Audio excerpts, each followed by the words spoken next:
உச்சநீதிமன்றம் தேர்தல் பத்திர விவரங்களை யூனிக் நம்பர் பட்டியலிடப்பட்ட நம்பருடன் தேர்தல் ஆணையத்திற்கு அளித்து வெளியிட வேண்டும் என்று மீண்டும் ஒரு வரலாற்று சிறப்புமிக்க தீர்ப்பை அளித்திருக்கிறது. இன்னும் ஜனநாயகம் மாண்டு போகவில்லை, அரசியலமைப்பை சிதைக்க முடியாது என்று வரலாற்று சிறப்புமிக்க தீர்ப்பை உச்சநீதிமன்றம் அளித்திருக்கிறது. அதை நாங்கள் வரவேற்கிறோம், மனதார பாராட்டுகிறோம். நீதி பரிபாலனங்கள் இன்னும் உச்சத்தில் இருக்கின்றன என்பதை இந்தியாவில் வாழ்கின்ற 140 கோடி மக்களுக்கு மேல் ஒரு நம்பிக்கை பிறந்திருக்கிறது.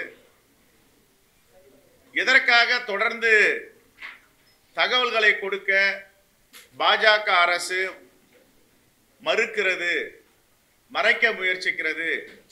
இதையெல்லாம்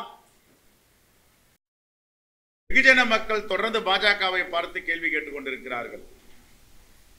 அம்மையார் நிர்மலா சீதாராமன் அவர்கள், நிதியமைச்சர், குஷ்பு என்ன சொன்னாரோ அதே கருத்தை மீண்டும் பிரதிபலித்திருக்கிறார்.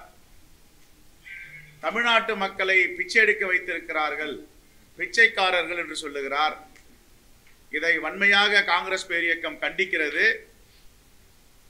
இந்த நிலைக்கு ஆளாக்கியது யார் என்பதை நீங்கள் முதலில் சொல்ல வேண்டும். யார் உங்களிடம் பிச்சை கேட்டது?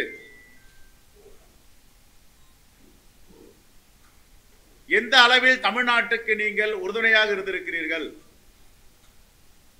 37,000 கோடி ரூபாய் 100 ஆண்டுகள் காணாத பெருமழை, காட்டாற்று வெள்ளம் தமிழ்நாடு பார்த்தது. ஒரு நையா பைசா கூட இதுவரை கொடுக்கவில்லை. ஆனால் ஒன்றுமே செய்யாமல், கொடுக்காமல் தமிழ்நாட்டு மக்களுடைய வரி பணத்தை மட்டும் எடுத்து உத்தரப்பிரதேசத்திற்கும் பீகாருக்கும் கொடுத்துவிட்டு தமிழ்நாட்டு மக்களை அவமானப்படுத்தி இருக்கிறார் நிர்மலா சீதாராமன் அவர்கள். பிச்சை யார் எடுக்கிறார்கள் என்பதை முதலில் அவர் புரிந்து கொள்ள வேண்டும். அமலாக்கத்துறை, சிபிஐ, இன்கம் டாக்ஸ் போன்ற நிறுவனங்களை அனுப்பி சோதனை என்ற பெயரில் மிரட்டி ஏறக்குறைய 7,000 கோடி ரூபாயை பெற்றிருக்கிறார்கள். அவர்கள் பெற்றது பிச்சையா? தமிழ்நாட்டு மக்களை பார்த்து கேட்கிறார், எது பிச்சை? இதற்கு நிர்மலா சீதாராமன் பதில் சொல்ல வேண்டும். சாதாரண குடிமக்கள் ஒரு சிம் கார்டு வாங்க வேண்டும் என்றால் கூட கருவிழியை பதிவு செய்கிறீர்கள், கைரேகையை பதிவு செய்கிறீர்கள். என்னென்ன ஆதாரங்களை பெற வேண்டுமோ எல்லா ஆதாரங்களையும் பெற்று ஒரு சிம் கார்டு கொடுப்பதற்கு ஒன்றிய அரசு உத்தரவிட்டு இருக்கிறது. அதற்கு பேர் செக்யூரிட்டி ரீசன். அதைத்தான் உச்ச நீதிமன்றம் சொல்லுகிறது. எல்லா ஆதாரங்களையும் பொது வெளியிலே வெளியிடுங்கள். உங்களுக்கு ஏன் அச்சம்? மோடிக்கு ஏன் பயம்? எதற்காக ஆதாரங்களை கொடுப்பதற்கு தொடர்ந்து மறுக்கிறீர்கள்? இதுவரை மக்களுடைய வரி பணத்தை 24 லட்சம் கோடி ரூபாய் பாஜக அரசுக்கு, ஆட்சிக்கு யார் உறுதுணையாக இருந்தார்களோ அவருடைய கடன்களை தள்ளுபடி செய்திருக்கிறது பாஜக ஆட்சி. 24 லட்சம் கோடி மக்களுடைய வரி பணத்தை அள்ளி கொடுத்து விட்டு மக்களை பார்த்து பிச்சைக்காரர்கள் என்று பேசுவது எப்படி ஏற்றுக்கொள்ள முடியும்? இதற்கு பகிரங்க மன்னிப்பு கேட்க வேண்டும். தமிழ்நாட்டு மக்கள் ஒருபோதும் பாஜகவை மன்னிக்க மாட்டார்கள்.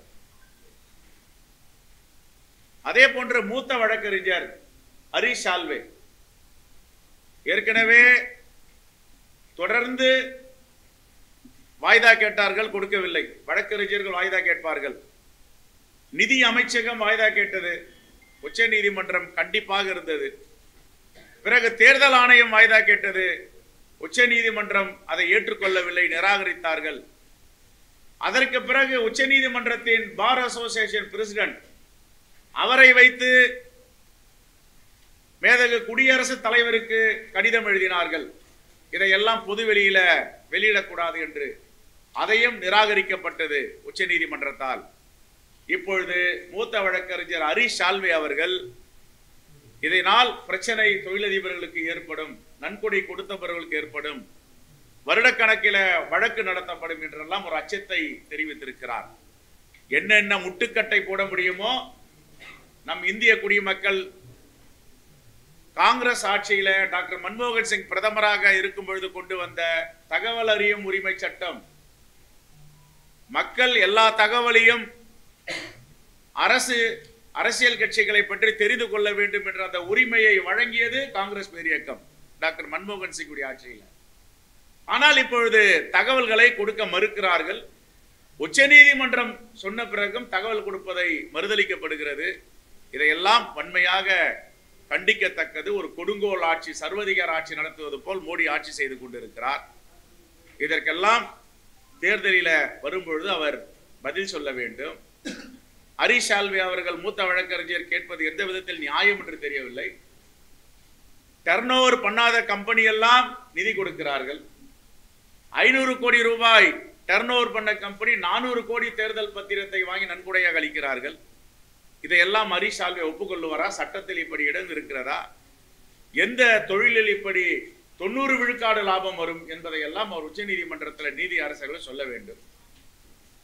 ஆகவே பாஜகவுடைய முகத்திரை தினம் தினம் கிழிந்து வருகிறது.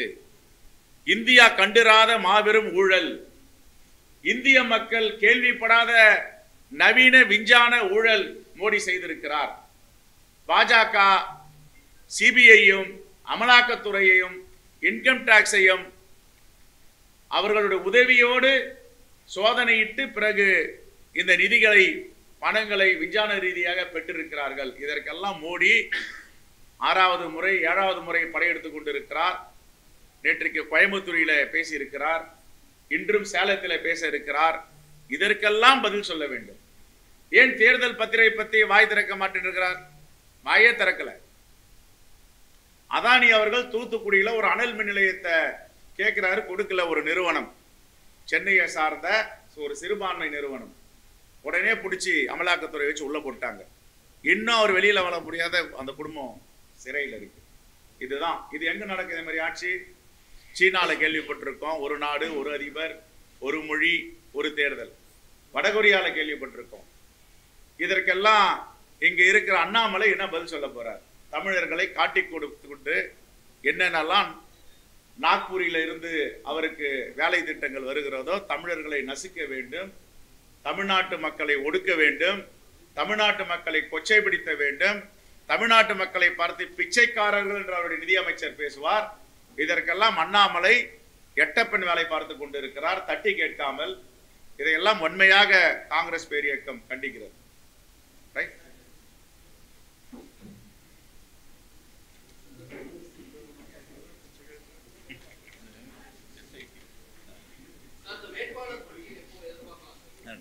நிறைவாக மாண்புமிகு உச்ச நீதிமன்றத்திற்கு எங்களுடைய வேண்டுகோள்,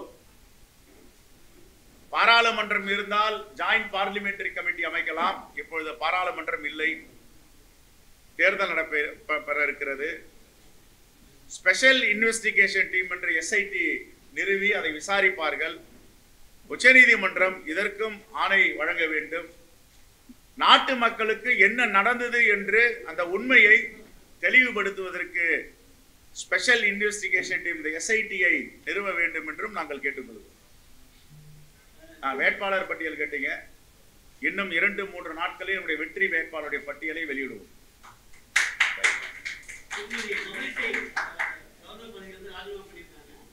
மீண்டும் வந்து அவங்க கன்னியாகுமரி தொகுதியில போட்டியிட திட்டமிட்டு பார்க்கறாங்க. அக்கா தம்பி எதிர்த்து இல்ல, அதெல்லாம் அகில இந்திய தலைமை முடிவு செய்யும். நேற்றுக்கு கம்யூனிஸ்ட் தலைவர் முத்தரசன் ரொம்ப தெளிவா சொல்லியிருக்காரு. அம்மா, உங்களுக்கு உண்மையிலேயே நிக்கணும்னா வேற மாநிலத்தில் போய் நில்லுங்க, வடக்கு போயிடுங்க, டெபாசிட்டாவது வாங்குவீங்க, இங்க நிக்காதீங்க. ஏற்கனவே ராதாகிருஷ்ணன் நகர்ல நின்று இருக்காங்க அம்மையார், நோட்டா கீழே தான் வாங்கியிருக்காங்க. அந்த நிலை ஏற்படணும் பரிதாபத்தோடு சொல்லியிருக்கிறார். அதான் எங்களுடைய கருத்து.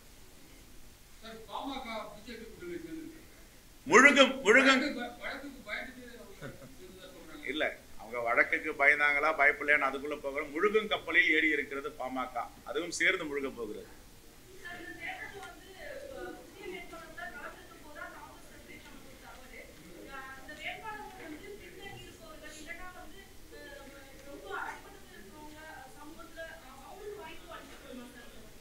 காங்கிரஸ் பேரியக்கம் மட்டும்தான் எல்லா மக்களுக்குமான இயக்கம்.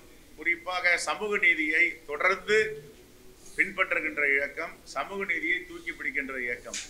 எந்த சமூகத்தின் மக்களும் விடுபடாது, எல்லோரும் இந்த பட்டியலில் இருப்பார்கள்.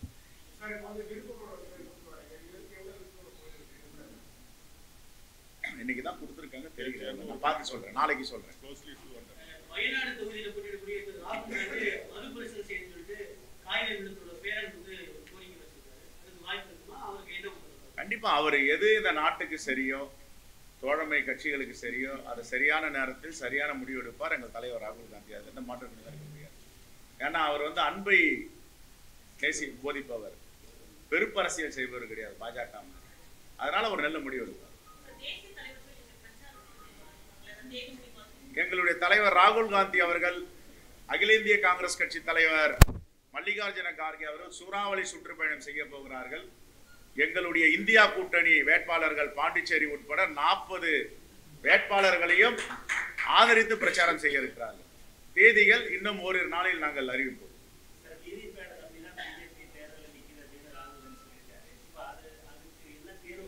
நாங்கள் மக்களை நம்பி தேர்தலில் நிற்கிறோம். நாங்கள் மக்களை நம்பி தேர்தல் நிற்கிறோம். அவர்கள் இயந்திரங்களை நம்பி தேர்தலில் நிற்கிறார்கள். மக்கள் சரியான தீர்ப்பளிப்பார்கள்.